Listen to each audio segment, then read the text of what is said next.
Hello Menders, fakta pertama tentang jiwa. Depresi berbeda dengan sedih. Kalian pasti sering dengar orang ngomong, aku depresi banget nih. Atau mungkin malah kalian sendiri yang sering ngomong kayak gitu. Kita semua pernah gak sih ada di fase dimana semua terasa sangatlah berat. Bahkan terlalu berat, sekedar bayangin besok tuh bakal kayak gimana sih. Dan ketika kita ada di fase itu, rasanya berat banget buat ngapa-ngapain. Bahkan cuman buat ngomong ke orang rasanya nggak kuat. Tapi pernah nggak sih kalian mempertanyakan pada diri kalian sendiri, apakah perasaan yang kalian rasakan sekarang adalah sebuah kesedihan yang hanya sementara dan bakal menghilang pelan-pelan, atau malah sudah masuk ke dalam fase depresi yang mungkin bakalan butuh bantuan profesional seperti dokter dan psikolog. Sehingga di zaman modern ini, di mana tekanan bisa datang dari manapun dan kapanpun yang dapat menyebabkan kita sedih dan bahkan depresi, setidaknya kita harus tahu sedikit tentang depresi itu sendiri dan bahkan konsekuensinya bila ia menghampiri kita. So, kalau kalian sedang dalam fase ini, stay tune and let's find out. Terlepas dari apapun yang kalian rasakan saat ini, hidup memang bakal selalu menghadirkan banyak banget tantangan yang bikin kalian sedih, capek, dan bahkan marah. Mulai dari percintaan, bisa juga karena masalah di rumah, atau bahkan kalian ngerasa gagal karena merasa ketinggalan dari teman-teman seumuran. Hal-hal itu dan sebenarnya masih banyak lagi ya, bisa ngebikin kalian jadi depresi. Jadi dengan kalian nonton video ini, setidaknya kalian bisa tahu kapan masalah kalian cukup dicurhatin ke teman-teman dekat aja, atau kalian sebenarnya udah butuh bantuan profesional untuk menyelesaikan masalah kalian. Oke, salah satu gejala yang sangat kelihatan dari orang depresi yaitu mereka sangat kesulitan untuk merawat diri. Bisa jadi ya, penampilan mereka nggak seoke sebelum mereka mengalami depresi. Karena ya, jangankan untuk merias diri Menders, mandi pun terasa sulit banget buat mereka. Jadi cenderung bisa dibilang asal-asalan dalam berpenampilan. So, buat kalian yang punya temen yang tiba-tiba penampilannya jadi nggak keurus dan cenderung urak-urakan, coba diajak ngobrol ya. Mungkin mereka lagi ada banyak masalah yang menyebabkan mereka depresi. Atau cuman kurang duit aja. Kemudian hal lain yang bisa kita lihat dari orang yang depresi, yaitu mereka kebanyakan tidur. Atau malah sebaliknya, sulit banget buat tidur. Kebanyakan itu maksudnya mereka bisa tidur 20 jam dalam sehari dan masih ngerasa ngantuk. Padahal kalau orang normal tidur selama itu, badan itu lemes banget dan langsung pusing biasanya. Nah, kalau yang sulit tidur atau istilahnya insomnia dibagi menjadi dua. Tipe insomnia yang pertama yaitu sulit untuk memulai tidur. Dan yang tipe kedua, sulit untuk mempertahankan tidur. Untuk insomnia yang tipe kedua, biasanya seseorang yang baru tidur malam akan bangun 2-3 jam kemudian. Dan saat mereka bangun, mereka nggak bakal ngerasain ngantuk lagi, sehingga sulit untuk tidur. Nah, kalau orang depresi, biasanya cenderung ke arah insomnia yang tipe kedua.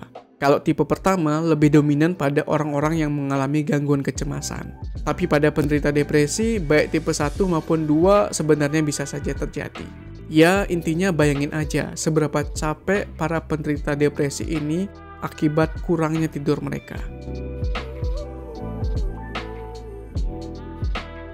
Gejala ketiga yang biasanya kelihatan pada orang depresi yaitu pola makan mereka berubah menjadi sangat jelek.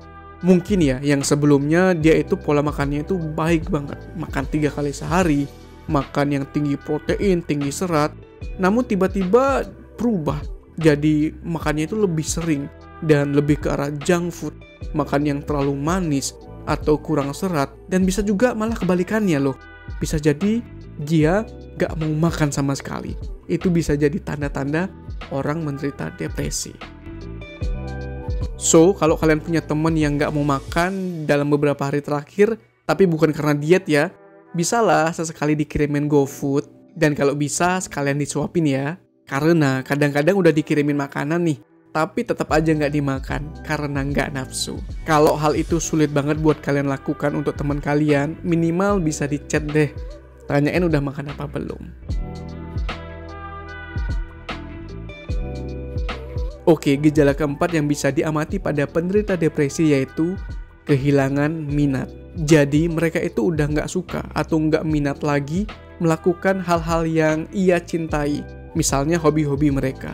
Contohnya nih, misal kita punya teman yang suka banget main game, tapi kok belakangan ini jarang banget online, jarang banget mabar bareng kita, dan ketika ditanya, dia ngakunya game udah nggak lagi memberikan aku kebahagiaan seperti dulu lagi.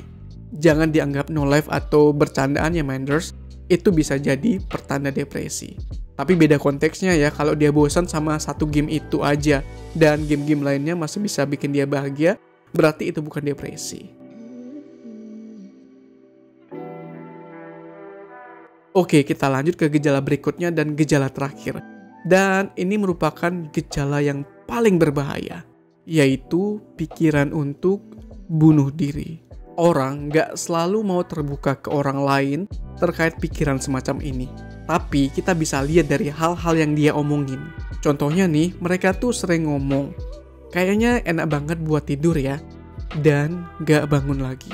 Nah, ini bisa jadi merupakan awal dari ide bunuh diri Menders. Atau bahkan malah kalian yang sering berpikir seperti itu. Semisal kalau iya, kalian setelah nonton video ini, janji ya, kalian mencari hal-hal yang bisa mengalihkan semua pikiran dan ide-ide aneh itu. Dan kalau pikiran itu nggak hilang sama sekali, malah kalian dipaksa untuk browsing-browsing mencari cara untuk menghilangkan diri, kalian harus telepon seseorang, entah itu teman kalian, ibu, ayah, adik, atau kakak. Pokoknya telepon saja. Dan kalau bisa, keluar rumah. Bisa duduk diam di taman ataupun jalan-jalan sebentar aja deh, biar semuanya teralihkan. Atau paling nggak kalau hujan ya, buka TikTok aja deh, cari deh yang lucu-lucu, gaji-gaji nggak masalah. Banyak loh pengakuan dari orang-orang yang katanya OTW bunuh diri, tapi setelah nonton video-video yang lucu, mereka nggak jadi. Tapi saranku sebagai seorang dokter, jika kalian sudah ada pikiran seperti itu, kalian bisa mencari bantuan seorang profesional. Misalnya, dokter seperti aku, bisa juga ke psikiater yang merupakan spesialis kedokteran jiwa, dan bisa juga ke psikolog. Oke Menders, hidup memang selalu penuh dengan tantangan, dan gak akan habisnya sampai kita mati. Namun yang terpenting bagaimana cara kita berdamai, dan menerima terkait hal-hal yang nyatanya tidak bisa kita kontrol. Sedih gak apa-apa, nangis sepuasnya gak apa-apa, kita manusia kok. Dan kalau ada apa-apa yang sekiranya kita tidak bisa mengatasinya sendiri, nggak apa-apa. Curhat ke orang lain dan minta bantuan mereka. Misalnya kalau kalian nggak berani curhat atau nggak mau curhat ke orang lain, it's fine. Namun mungkin saja, sejak awal kalian mungkin orang yang introvert. Jadi nggak nyaman mengungkapkan perasaan kalian ke orang lain. Saranku, kalian mungkin bisa bikin second account di sosial media manapun sih. Instagram, TikTok, atau apapun yang dimana nggak ada orang yang tahu bahwa itu kalian dan kalian bisa curhat sepuasnya di sana. Intinya yang terpenting jangan sampai kalian pendam sendiri energi negatif itu. Dan kalau sudah terpendam menumpuk di dalam pikiran kalian, itu akan menjadi suatu penyakit yang sangat luar biasa kronis. Ingat Minders, depresi adalah suatu penyakit kejiwaan. Ia sama dengan penyakit-penyakit lainnya. Ia sama dengan stroke, ia sama dengan serangan jantung, gagal ginjal, usus buntu, dan semua penyakit yang ada di tubuh kita. Sehingga kalau kita tidak tangani depresi ini, dia akan menghancurkan tubuh kita dari dalam dan dia akan menghancurkan hidup kita ke depannya. So, harapanku semoga kita bisa berdamai dengan apapun yang menjadi rintangan kita selama kita hidup ya Menders.